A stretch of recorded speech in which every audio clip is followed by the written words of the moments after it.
Hola a todos, espero que estén muy bien. Estoy muy contenta de poderlos acompañar en otro video. Este va a ser un poquito diferente, puesto que voy a estar explicando o voy a iniciar una cadena de videos en los cuales hablaremos de los movimientos literarios, cuáles son sus características y algunos curidatos sobre ellos. Y también vamos a hablar obviamente de los autores que los compusieron. Como a mí siempre me ha gustado en este canal empezar con lo que más me gusta, hoy vamos a estar hablando de la época del romanticismo. Así que sin más preámbulos, vamos a comenzar. ¿Qué es o qué fue el romanticismo? El romanticismo fue un movimiento estético, filosófico y artístico que surgió en Europa en el siglo XVIII, como oposición a los planteamientos neoclásicos de la racionalidad, como también el concepto cosmopolita de lo que se estaba formando gracias a la Ilustración francesa y la sociedad que también se iba construyendo por el capitalismo burgués que estaba supremamente en auge. A pesar de ser un movimiento supremamente amplio, nosotros solamente nos vamos a centrar en lo literario, porque es lo que yo estudio. Antes que cualquier cosa, quiero hacer la distinción, puede que para algunos sea muy obvia o para otros ni siquiera sabían. Romántico y romanticismo no es lo mismo. Pero a lo que me refiero con romántico es esta idea del amor, de cursilería, de toda esa melosería que el cine o la multimedia nos ha puesto como opción. Como ya medio mencioné, el romanticismo dejaba fluir los sentimientos, dejaba a un lado la racionalidad, pero eso no significa que sean como todas estas ideas de lo romántico, de la comedia romántica y todo esto que tenemos como prepuestos en la cabeza. Esta confusión es muy normal, puesto que cuando uno dice que está leyendo un autor romántico, todo el mundo piensa que es como todas estas cursilerías y no, nada que ver. Todo este declive del romanticismo a lo romántico que ahora conocemos pasó porque los autores querían replicar todo este sentimiento o todo el movimiento y no les dio. Entonces, al ser una réplica y al ser muy mala, empezó a caer su calidad hasta el punto de llegar a ser las meloserías y todas esas cosas. Habiendo dicho esto, ahora sí nos podemos adentrar de qué es la literatura romántica. La literatura romántica hizo eco en lo que fue denominado el espíritu romántico. Este espíritu romántico lo que hizo fue contraponerse a lo racionalista, a todo esto que estaba impuesto por el neoclasicismo, y tuvo un énfasis claro de todas las subjetividades, lo onírico, lo nacional, como también la inspiración, el deseo del hombre, la originalidad y este ímpetu del destino. De este mismo modo, los imaginarios grecolatinos o hasta folclóricos empezaron a resurgir de la mano de los nacionalismos. El romanticismo tuvo su apogeo más importante al inicio del siglo XIX, en plena entrada de la modernidad contemporánea, y todavía su influencia la podemos seguir leyendo en algunos autores. Y aunque fue un movimiento muy fuerte que tuvo muchísima cabida y expandió el mundo, tuvo su declive a finales de ese mismo siglo y se dio ante las corrientes como el simbolismo y el parnasianismo, de los cuales voy a hablar en otro video. La literatura romántica fue pródiga en muchas obras, pero en los géneros que más se destacó fue en el poético y en el narrativo. Más que nada la novela, pero el teatro también tuvo una buena acogida y fue también incluida dentro del movimiento como una parte esencial. Se considera como el manifiesto propiamente del romanticismo europeo, el cual decreta el inicio formal del movimiento, al prólogo de la segunda edición de Baladas Líricas que salió en 1800, escrito por los autores ingleses Coleridge y Wordsworth, inspirados claros por Goethe y Rousseau. Pero antes de esto existió el Sturm und Drang. Me van a perdonar mi mala pronunciación del alemán, del ruso más adelante, pero yo solamente hablo 3 idiomas. Lo cual en español significa tormenta de ímpetu. Este fue un movimiento literario que también tuvo mucha influencia en la parte de la música y las artes visuales desarrollado en Alemania a mitades del siglo XVIII. En este se les concedió a los artistas esta libertad de expresión, la subjetividad individual y particular, a los extremos de las emociones sin tener estas ataduras racionales de la ilustración. Así que se opuso a la ilustración alemana y se constituyó como el precursor del romanticismo. El nombre de este movimiento proviene de una pieza teatral homónima escrito por Friedrich Maximilian Kliger en 1776. Ahora sí, vamos a hablar de las características. Como ya mencioné 1000 veces en este video, una de las características más importantes del romanticismo son los sentimientos o la sensibilidad emocional, ya que fue una corriente que rechazó por completo los preceptos de orden y calma impuestos por los neoclásicos en el siglo XVIII. El romántico exaltaba la belleza y los ideales, dando total libertad a los sentimientos. El espíritu creativo entonces tenía muchísima más cabida, puesto que no tenía que estar dentro de los parámetros sociales, y era mucho más importante que intentar estar dentro de la sociedad. El artista romántico intenta salirse de la realidad que lo abruma y lo agobia tanto. Por eso las obras siempre están como en un pasado mejor, como en esta nostalgia del pasado, o en lugares muy lejanos. El artista se refugiaba en sí mismo y se aislaba de la sociedad. La literatura romántica privilegió todas estas temáticas preindustriales, viendo e idealizando la vida rural y la vida en campiña, en el cual este artista refugiado en la naturaleza podría explotar mucho más su creatividad y así mismo tener más originalidad y no reprimir su pasión artística, un opuesto total a la frialdad de las ciudades homogéneas. Vamos a poner unos puntos en claro. ¿Cuáles son las características principales del romanticismo? Primero, la subjetividad. El movimiento exaltaba los sentimientos y los estados anímicos. El miedo, la pasión, la locura y la soledad fueron temáticas principales en la mayoría de estas obras. Segundo, lo sublime. El movimiento tenía unos conceptos muy fuertes sobre la belleza, y como un ideal completo de grandeza.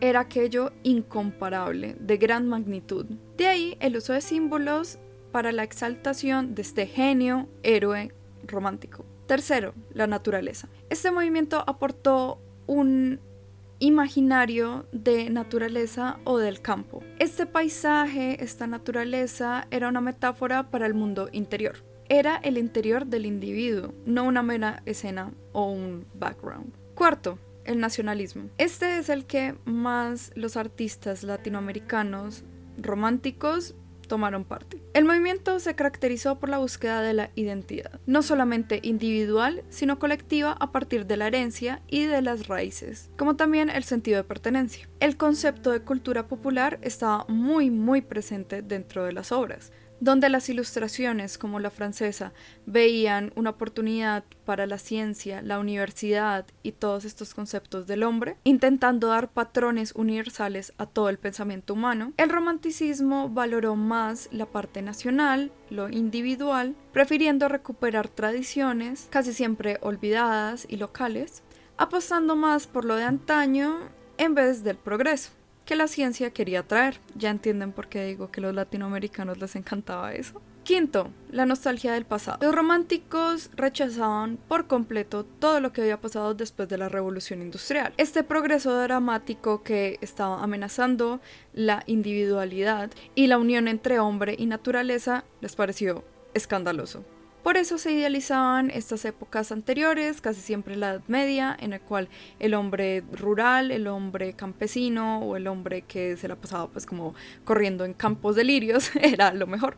Sexto, el individualismo. El yo y su expresión era un reconocimiento a su identidad individual. Entonces sacaba al humano como humano y lo ponía como un sujeto completamente pensante y los únicos y diferentes del siglo XIX, porque a pesar de que todos estos formaban un colectivo, cada uno era diferente y se miraba más su individualidad. Séptimo, el genio incomprendido. Esta imagen de genio incomprendido, original, que nadie lo entiende y todo esto, empezó allí.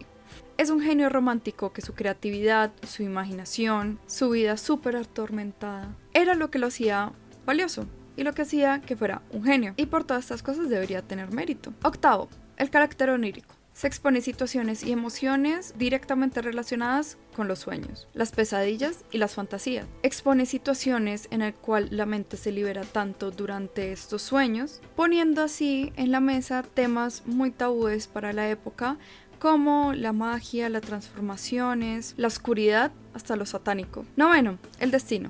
En el romanticismo también se rescató este concepto grecolatino del destino, por ejemplo el destino edípico. Esta noción del futuro, de fatum, era completamente despreciada por los neoclásicos, puesto que decía que el futuro de los humanos o de los hombres estaba en sus propias decisiones. Los románticos querían rescatar el hecho de que el universo funcionaba pues de unas maneras extrañas y el que estaba destinado a hacerlo lo iba a hacer, como podemos ver en Werther. Décimo, el gusto por lo exótico. Este se explica solo, es el gusto por lo exótico, es el gusto por lo que no es normal o lo que en ese entonces no era normal.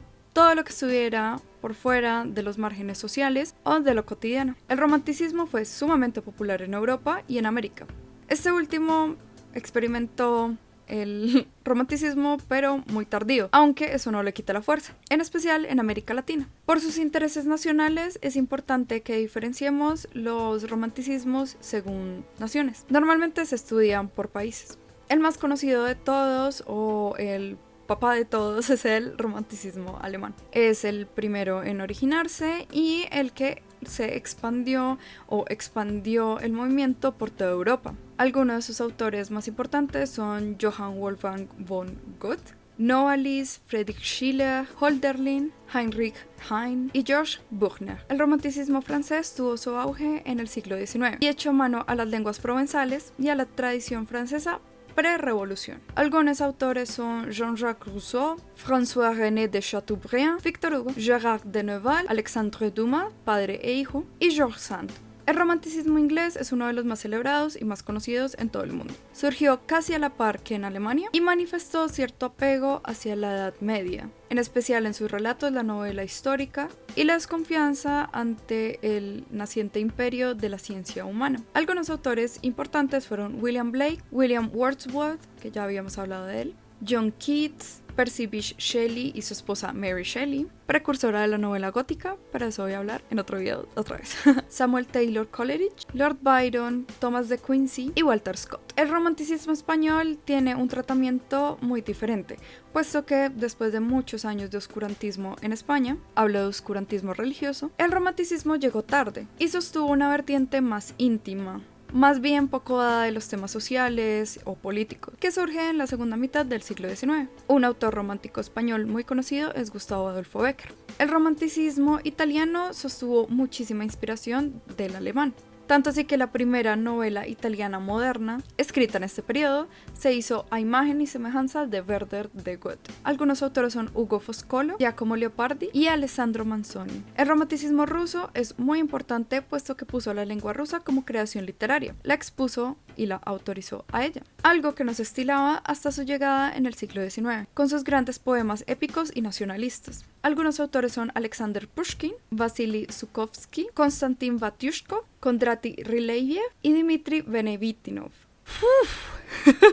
El romanticismo estadounidense estuvo más que cualquier cosa a la cabeza de Edgar Allan Poe, dando pie al relato policíaco y a la novela gótica. Otros dos autores son Henry David Thoreau y James Cooper. Por último tenemos el romanticismo latinoamericano. A lo largo de los distintos países que componen el continente latinoamericano, fue muy prolífico y muy famoso el romanticismo, o este romanticismo tardío, ya que estaba muy vinculado con su espíritu político nacionalista y con la lírica poética. Algunos de estos posicionamientos nacionalistas latinoamericanos fueron tomados por algunos autores y fueron puestos como teóricas o políticas indigenistas, como es el caso de Manuel González Prada en Perú. El romanticismo latinoamericano resaltó más que todo en México, Argentina, Colombia, Venezuela y Cuba, con los siguientes autores: José Hernández, Domingo Faustino Sarmiento y Juan Moreira. Aquí en Colombia tenemos a Jorge Isaacs y a Rafael Pombo. Si les interesa más hablar sobre estos conceptos identitarios colombianos, les sugiero que vean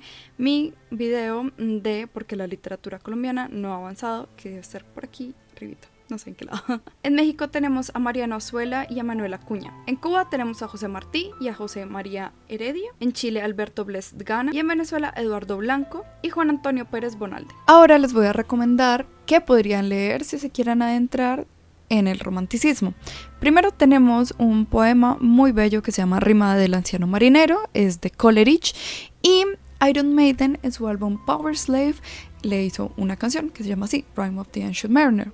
Es muy buena, me encanta y estuvo muy acorde con todo el sentimiento del poema y todo lo que Coleridge quería plasmar. Si les gusta la crítica, pueden leer directamente a Immanuel Kant en Crítica del Juicio, o la misma Crítica a la Razón Pura. Si nos vamos por la parte de los cuentos, tenemos uno muy interesante que se llama Der Sandman, o El Hombre de Arena, de Hoffmann.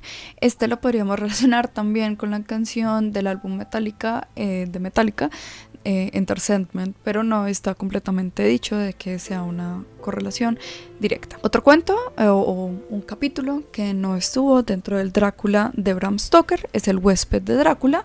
Se supone, dicen las leyendas, que fue el primer capítulo de la novela, pero fue eliminada después por los mismos editores. En novelas tenemos claro al joven Werther y a Fausto de Goethe, que son como los pilares, las piedras angulares de todo el movimiento romántico, pero también tenemos a Walden de Thoreau.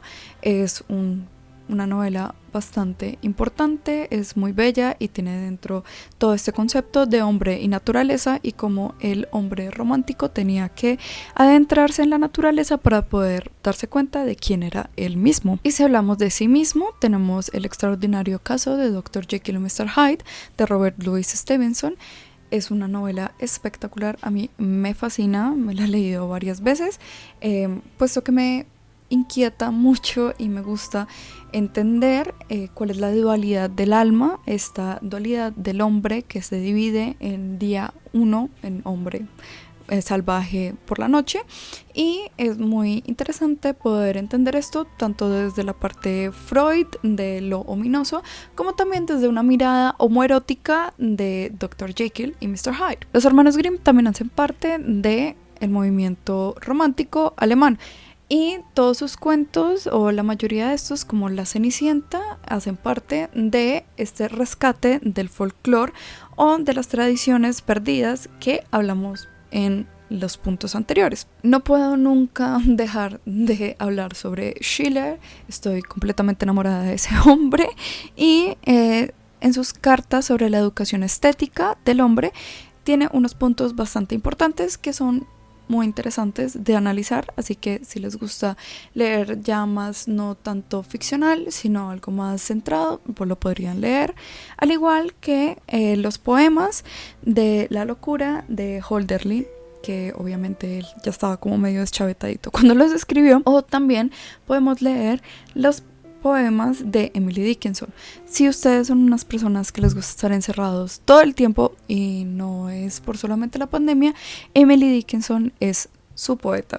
Ella nunca salió de su cuarto y era bastante interesante, así que al leer sus poemas podemos ver todo este encierro y todas estas temáticas oscuras que hicieron parte de su obra. Otra gran mujer poeta es Gertrudis Gómez de Avellaneda. Les digo, tienen que leer su poesía, es muy interesante, y más si vamos a leer toda esta cadena o toda esta corriente romántica en Latinoamérica. Y ya que estamos en Latinoamérica, podemos leer como último, mi última recomendación es Mi delirio sobre el Chimborazo de Simón Bolívar. De Simón Bolívar se sabe mucho sobre sus cartas o sobre otro tipo de cosas como la liberación, pero este poema de Mi delirio sobre el Chimborazo es muy interesante, salió en 1822 si no estoy mal, y es bueno leer otro tipo de mirada sobre Simón Bolívar, ya más personal y más íntima, y no tanto como un general de guerra. Espero que les haya gustado muchísimo el video. A mí me encanta explicar sobre estos temas, puesto que obviamente quiero ser profesora, lo he dicho como 1000 veces y no veo la hora de graduarme para poder empezar a ejercer. Pero más que eso es porque la historia de la literatura es bastante importante para poder entender muchos otros conceptos que tenemos ahorita,